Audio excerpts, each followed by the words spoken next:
స్తోత్రాలు చెల్లిస్తున్నాను. నా పేరు శామ్యూలు, తెలంగాణ ప్రాంతంలో సేవ చేస్తున్నాను. ఈ సేవకు రాకముందు మేము అన్న దగ్గర పెరిగిన వాళ్ళమే. చిన్నప్పటి నుండి తాడికొండ మా సొంత గ్రామం. 2005 సంవత్సరం ఏమో నాకు ఇది గుర్తులేదు, కానీ ఆ ప్రాంతాల్లో అన్న సేవ చేస్తున్నప్పుడు అన్నతో పాటు పరిచర్యలో ఉండేవాళ్ళం.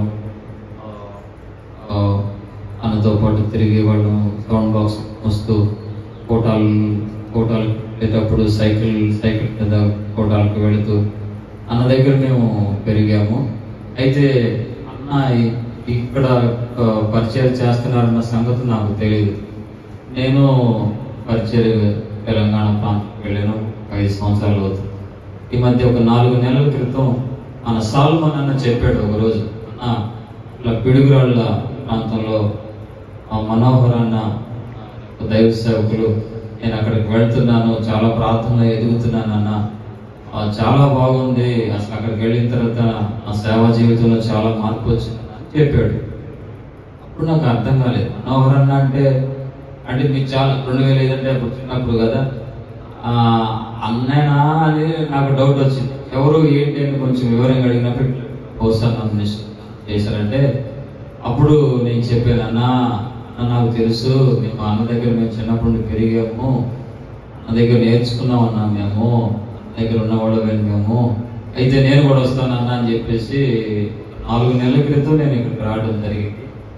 వాస్తవంగా చెప్పాలంటే ఆ రోజు అప్పుడు మేము ఎటువంటి ఆత్మీయ ఆనందాన్ని, అభిషేకాన్ని మేము పొందుకున్నామో అదే అనుభవాలు, అదే ఆనందాన్ని నేను ఈ స్థలంలో మళ్ళీ అడుగుపెట్టిన తర్వాత పొందుకున్నాను. హల్లెలూయా. చిన్నప్పుడు అక్కడ రక్షణ పొంది అక్కడ పెరిగిన వాళ్ళం కాబట్టి ఆ వాతావరణం ఎట్లుంటుందో దైవ సేవకుల దగ్గర మేము చూసాము, నేర్చుకున్నాము, మేము అనుభవించాము. ఆత్మీయ ఆనందాన్ని మేము అనుభవించాం. ఒక 3-4 సంవత్సరాల నుండి ఆ సేవ పరిచర్లోకి వెళ్ళిన తర్వాత ఇటువంటి సహవాసం లేక చాలా బాధగా, దుఃఖంగా, ఇందాక యేసుబాబు అన్న చెప్పినట్టుగా నేను ఒంటరిగా ఉన్నట్టుగా ఫీల్ అయిపోతుండేవాడిని అన్నట్టుగా అదే అనుభవంలో ఉండేవాడిని నేను కూడా. ఇక్కడికి వచ్చిన తర్వాత ఒక్కసారిగా అదంతా పోయింది. ఇక నాకు ఒక మంచి సహవాసం దొరుకుతుంది. అన్న అంటే మేము చిన్నప్పటి నుండి పెరిగిన వాళ్ళు కాబట్టి అన్న గురించి తెలుసు, నన్ను క్రమపరచగలుగుతారు. ఇక నేను మంచిగా సేవలో ఒక క్రమాన్ని నేర్చుకుని ధైర్యంగా సేవ చేయొచ్చు అనే ఒక ధైర్యం నాకు కలిగింది. హల్లెలూయా. అంత మాత్రం కాదు, ఆ 4 నెలల క్రితం నేను వచ్చినప్పుడు ఆ మొదటి నెలలో అన్న సొంతగా సేవ ప్రారంభించడానికి ఏదైనా ఒక రూమ్ కావాలన్నా నేను ఆ రోజు ప్రార్థన చేశాను. మళ్ళీ 2వ నెల వచ్చేసరికి రూమ్ దొరికింది. హల్లెలూయా. దేవుడు వెంటనే కార్యం చేశాడు. దాన్ని బట్టి సంతోషిస్తున్నాను. నెల ఈ సహవాసానికి రావటం వల్ల నేను ఎంతో బలపడుతున్నాను.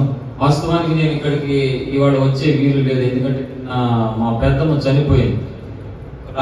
ఇక్కడికి రావాలని వారం క్రితమే టికెట్ చేయించుకున్నాను, అది క్యాన్సిల్ అయిపోయింది. ఇక వెళ్ళటం ఎందుకులే, మళ్ళీ వెంటనే హైదరాబాద్ వెళ్ళిపోదాము అని అనుకున్నాను. కానీ ఉదయం మళ్ళీ 5:30-6 గంటలకి ఆలోచన మారిపోయింది. ఇక ఎందుకు సమయం వేస్ట్ చేసుకోవద్దు, సంవత్సరంలో మొదటి వెళ్ళాల్సిందేను అని చెప్పేసి వెంటనే స్నానం చేసి బయలుదేరి, అందుకనే లేట్ అయిపోయింది. క్షమించాలన్న, నా కోసం ప్రార్థన చేయండి. తెలంగాణ ప్రాంతంలో నేను చేస్తున్నాను. ఆ ప్రాంతాలు తెలంగాణ అంటే అక్కడ లోపలిగా భువనగిరి లోపలిగా తండాల్లో ఉన్న అలా కష్టమైన పరిస్థితుల్లోనే ఆ ప్రాంతంలో సేవలో ఎలా ముందుకు వెళ్ళాలో అర్థం కావట్లేదు. ఒకసారి చాలా దుఃఖం అవుతుంది, భయం అవుతుంది. ఈ ప్రాంతాల్లో ఎలా నిలబడాలా అని అర్థం కాని పరిస్థితులు ఉన్నాయి. నా కోసం మీరందరూ ప్రార్థన చేయమని దేవుడు స్తోత్రం.